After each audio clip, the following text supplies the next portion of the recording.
You know, John Song is one of the greatest evangelists of the 20th century, mightily, mightily used of God in mainland China and beyond. And if we just take a few moments to look at his preaching ministry, he did begin in China, and he was preaching with a group called the Bethel Evangelistic Band, and they not only preached the gospel, but they also set up little evangelistic teams to travel out with the gospel. But the time came when God moved John Sung into a new phase of his life, where he began as a more independent, itinerant preacher. And that's when things really started to happen outside of China. As well as continuing ministry in mainland China, John Song went out preaching in Hong Kong, Taiwan. He made 7 trips to Singapore. He preached in Malaysia, Thailand, Vietnam, Myanmar, and the Philippines. His impact in the Philippines was lasting. This, of course, is one of the tests of a preacher. Is there lasting fruit from his ministry? Well, John Song went to the Philippines in 1935, and a missionary wrote 19 years later in 1954, quote, "So many of the true Christians in the Philippines are the direct result of John Sung's ministry," end of quote. That's a tremendous tribute to the power and the effectiveness of his ministry and how much God work through this man in the Philippines. But I'd just like to take a few moments to talk about John Song's ministry in Indonesia. He's not very well known among many Christians today, and probably among many Christians in Indonesia. But friends, this is a chapter of church history that must be told, and there is much to learn from what God did through John Song.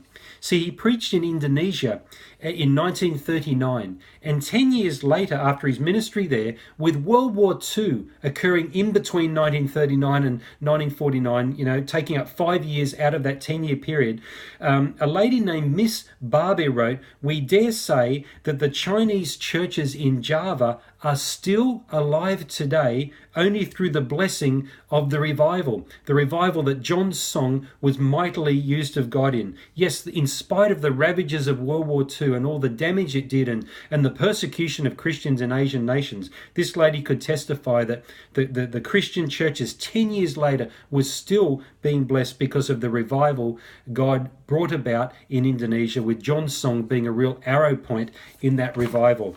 Also, in 1939, when he was preaching in Indonesia, some of the locals warned him that, look, just hold your meetings in the afternoons and the evenings because no one's going to attend meetings in the morning. He disagreed, and so he decided to still go ahead with his plans to run meetings in the mornings.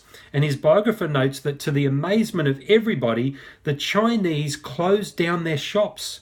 And they came to the church every morning to hear John Song, and he testifies that that was a miracle. Then there is further information. This is one of the newer biographies of John Song by Lim Ka Tong, and he also talks about John Song's ministry and effect in Indonesia.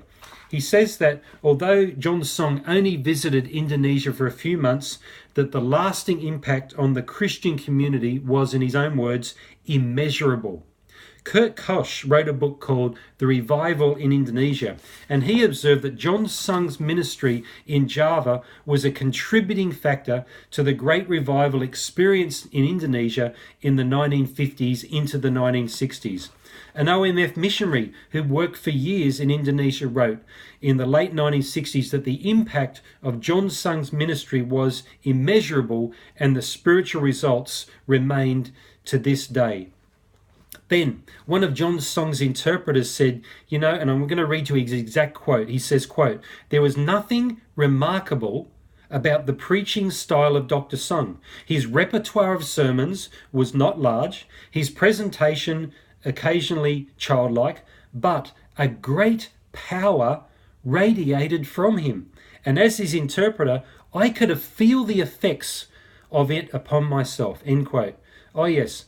His ministry was characterized by power, not so much by eloquence, not so much by being the world's greatest scholar or public speaker. He could speak, but it was the power of the Holy Spirit. That was the catalyst. That was the real factor that explains the lasting fruit of John Sung's ministry. And finally, according to Kurt Koch in his analysis, John Sung's dual emphasis on Bible teaching and the work of the Holy Spirit, put together with the emphasis he placed on prayer, these were key ingredients to the revival that broke out in Indonesia. Oh, may God Help us to look back on the past and learn from history, just as we learn from the book of Acts, to learn from the powerful, spirit-empowered ministry of Dr. John Sung, and us likewise to make sure that our service for God, our preaching, our witnessing, our disciple making is all done in the mighty power of the Holy Spirit, because this is the way to produce lasting fruit.